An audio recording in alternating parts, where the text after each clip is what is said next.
Australia ipar-ekialdean kokatutako hiria da, Queensland estatuan. Atzerriko turistentzako oso ezaguna den helmuga da. Klima tropikalarengatik eta erakargarri ugarirengatik. Barrera handiaren arrezifeak garrantzitsuena izanik.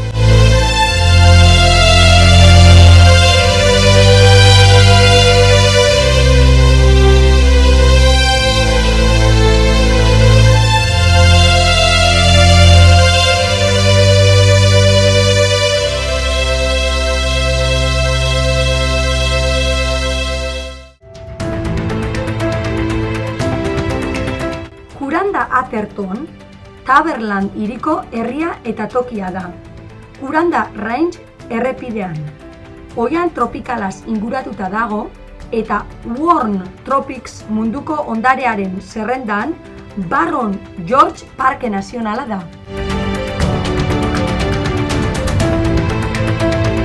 Kuranda inguruko oihanan 10.000 urte daramatza Dabguai jendeak.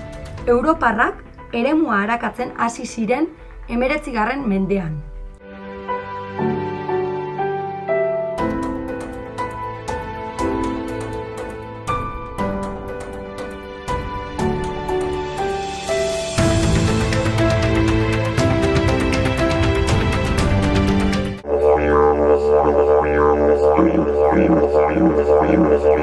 Eskeleto erreka izenarekin ezagutzen den Kurandako kokalekuan gertatu zen aborigenen sarraskia.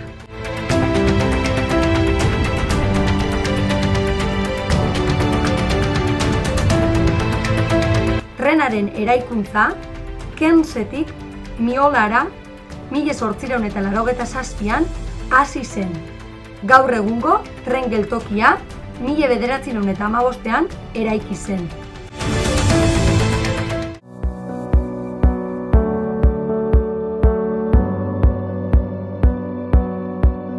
Australiako barrera handiaren arrezifea munduko koralesko handiena da. Queensland kostaldetik Australia ipar-ekialdean eta 2.600 kilometro ingurutan zehar hedatzen dena.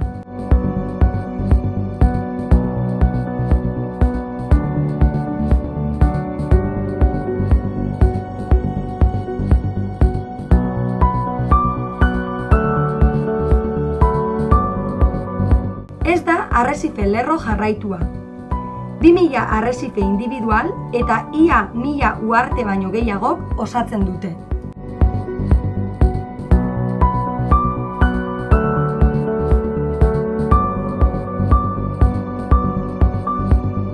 Aniztasun biologiko zabala, ur epel-epelak eta irisgarritasun erraza dela eta arrezifeak oso helmuga ezaguna da urpekaritza zaleen artean.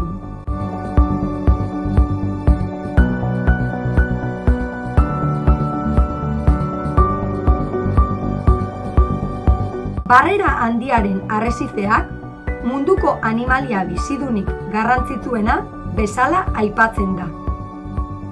Kilometroetan zehar hedatzen diren egitura horietan, planetako biodibertsitate kontzentrazio handienetako bat bilatzen da.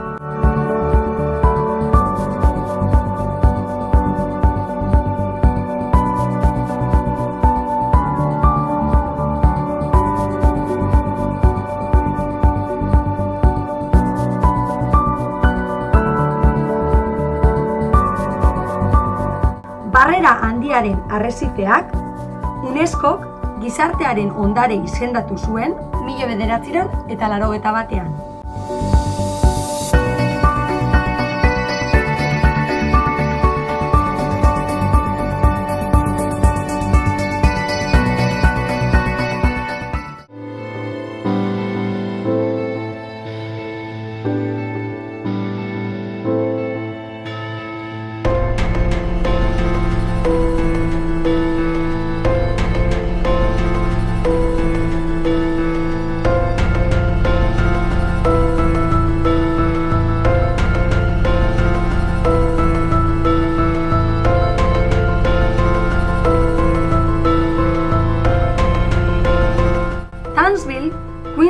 estatuan kokatutako hiria da. Australiako ipar-ekialdeko kostan. Arrezife batera, isurtzen den itsasora zuzenean doan ibai txikia dago. Hiri industriala da, eta duela gutxi, biztanleria hazkunde azkarrak izan ditu. Neurri handi batean, baliabide natural garrantzitsu askoren inguruan.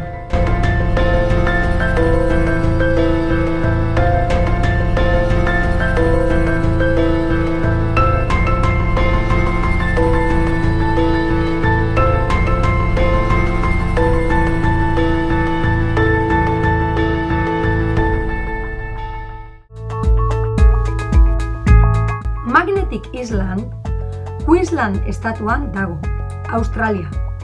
Townsville hiritik 15 kilometrora dago. Uhartea, 23 hondartza eta 300 egun eguzkitzu ditu urtean.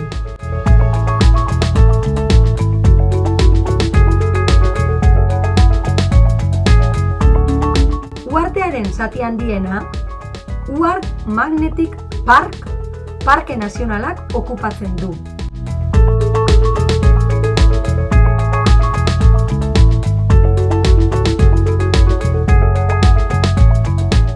Bere izenaren jatorria, 1770 urtean, Australiako ekialdeko kostaldean, bidaian zehar igarota, James Cook kapitanak bere ontziaren iparrorratza aldatu zela nabaritu zuen, haren itxurazko eragin magnetikoa zela eta. Harrezkero, gertaeraren jatorria ezin izan da ikertu.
Maiatzean, Jau Goikoetxeak laguntzaile batzuekin gutunak bidali zituzten Eusko Jaurlaritzara. Euren abizenak Euskal Arbasoak zirela eta. Urte hartako ekainaren 8an, 25 lagun inguru elkartu ziren Townsvilleen, Jau Goikoetxearen etxean, eta kluba nola joango zen zehazteko prozesua hasi zuten. Konstituzioaren zirriborroa idatzi zen, eta klubeko lehenengo batzar nagusia 2003ko abuztuaren 10ean egin zen Ulguru komunitateko aretoan.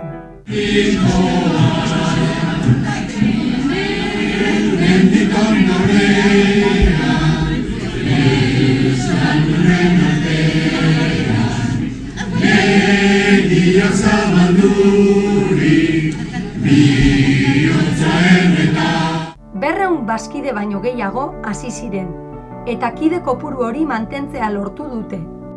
Maiz elkartzen diren 250 kide baino gehiago dira. Gazteak eta zaharrak. Euskal Herria, kultura eta historia sustatzen dira bertan.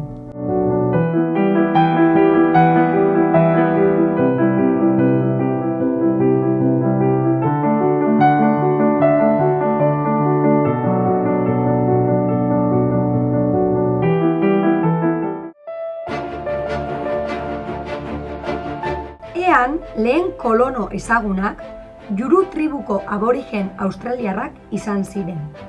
Baina gaur egungo Ea, 4 tribu aborigenen artean sortutako hiria da. Bertoko artistek sortutako artefaktu, margolan, bomeran eta digeridu bilduma daude erdigunean.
Eskualdeko jarduera ekonomiko nagusia nekazaritza da. Ea, azukre kainaberaz eta mango landaketaz inguratuta dago batez ere. Eskualde hau, Australiako azukre ekoizle nagusia da. Urtero, industria honek hainbat milioi dolar injektatzen ditu tokiko ekonomian. Tratamenduaren zati ikusgarria, kainabera erretzea da. Kainabera hondakin gisa hartutako hostoak kentzeko egiten dena. Gero, kainabera eskualdeko 4 azukre lantegitara eramaten da. Errepide edo trenbide sare zabal baten bidez. Behin, han, kainabera astuna aztertu eta txikitu behar da, arrabol astunekin birrindu aurretik zukua ateratzeko. Irakiten, egozi azukrearen kristalak lortu arte. Melaza eta bagaza kainabera prozesatzetik lortutako beste produktu batzuk dira. Melaza abereak elikatzeko erabiltzen da. Eta bagaza azukre lantegietan erregai gisa erabiltzen da.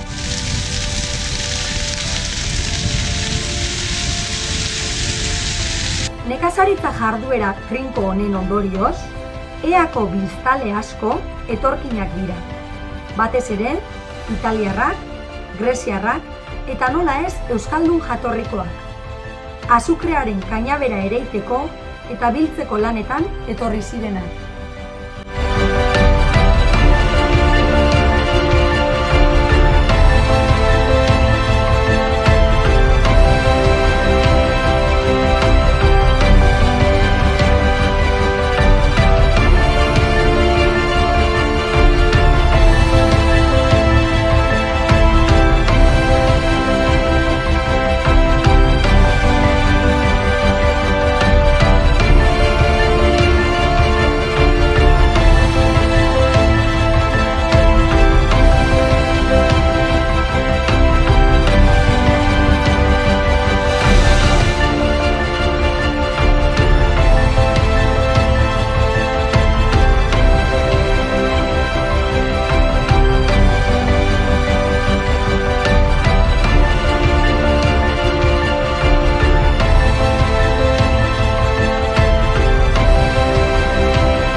Queensland iparraldeko, Australiako bide berdeko eskualdeko herria da. Herrialdea 1865 urtean sortu zen. 1870eko hamarkadan, William Inganek sortu zuen azukre landaketa askoren hornidura gunea da. Horri esker, udalak izena jasotzen du.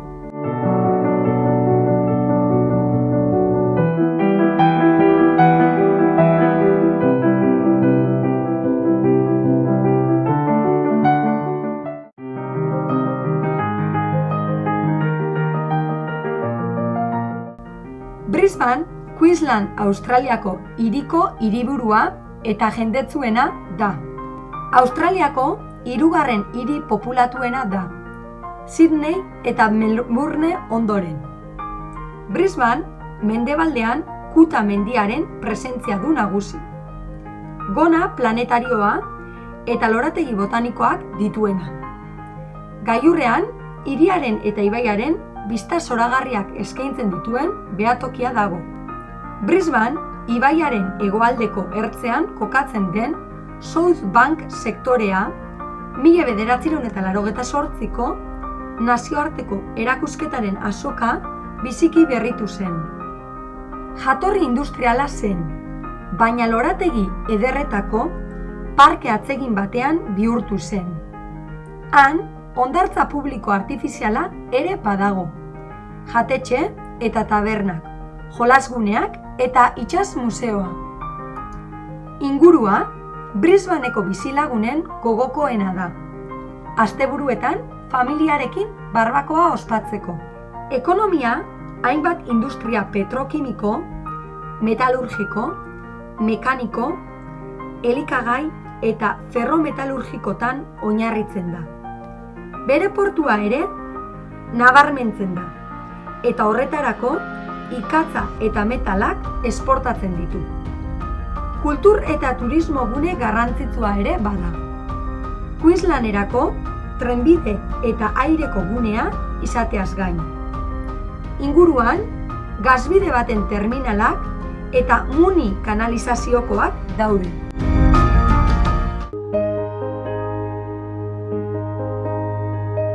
Australiako zooa narrasti zoologikoa da batez ere. Bere jabea Terry Irwin da. Steve Irwin estari kokodriloaren alarguna. Dokumentalen eta telesailen bidez, zoologikoa erakargarri bihurtu zen.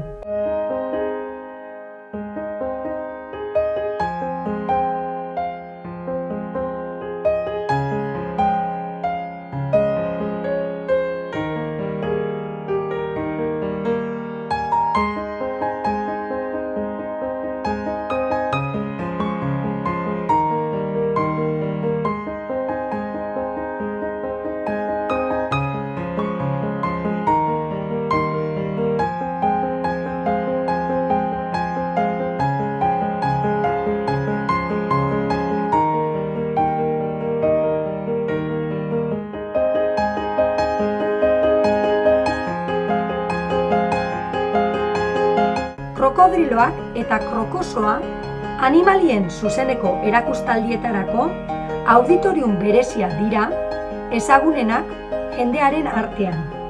Baina zoologikoak beste espezie batzuk ere baditu, hala nola, koalak, Tasmaniako deabrua eta sugeak. Mundu osoko animalien aukera txikiagoa ere badu. Hala nola, elefanteak, tigreak, gepardoak eta komodoko herensugeak.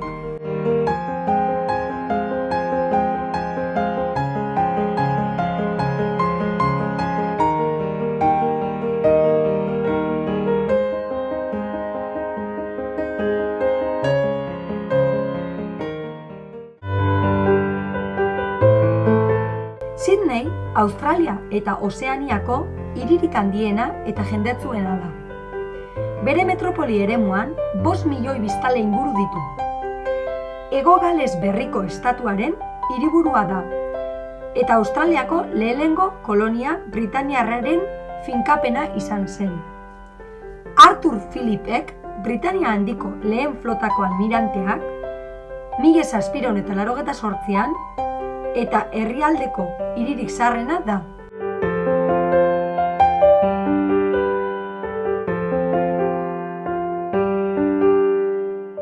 Metropoliar eremua, badiak eta ibaiak dituzten parke nazionalez inguratuta dago.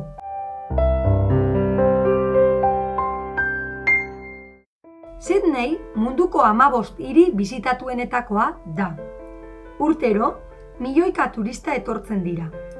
Hala nola, lorategi botanikoa, hiriko portua, errege parke nazionala, opera house eta abar.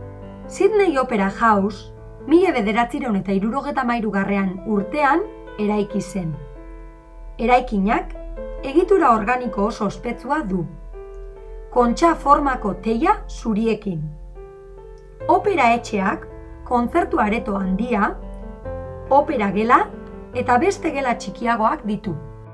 Sydney Harbour Bridge zubia 1932an eraiki zen. Lehenengo portuko zubia da.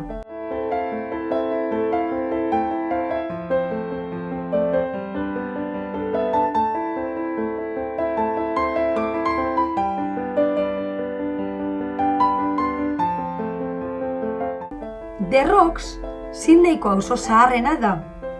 Eraikin historiko berrituak, arte galeriak, pubak, jatetxeak, kafetegiak eta turismo dendak daude. Arte garaikidearen museoa auzo honetan dago. Eta Australiako eta nazioarteko arte garaikideko bilduma bat du.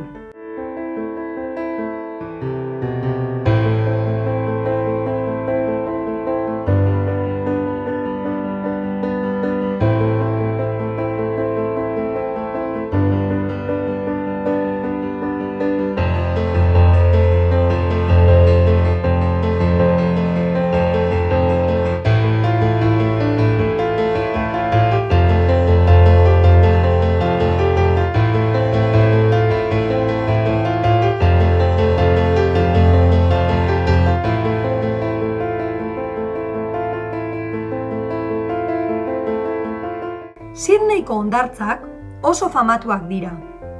Ospetsuenak eta ezagunenak Bondi eta Manly dira.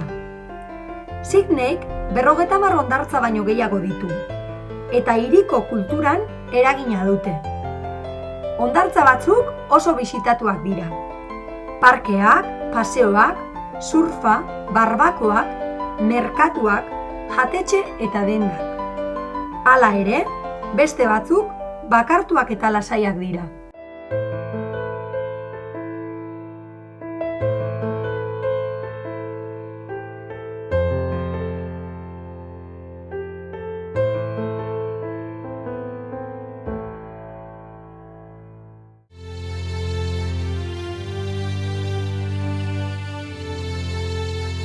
Gure txoko Euskal Etxea, Australiako euskal erakunde ofizialik zaharrena da. 1976an Sydneyko euskal familia talde batek sortu zuen. Beren kultura, tradizioak eta garrantzitsuena, elikadura gorde nahi zituzten.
Sydney Fish Market, arrain merkatua, Black Wattle badian dago.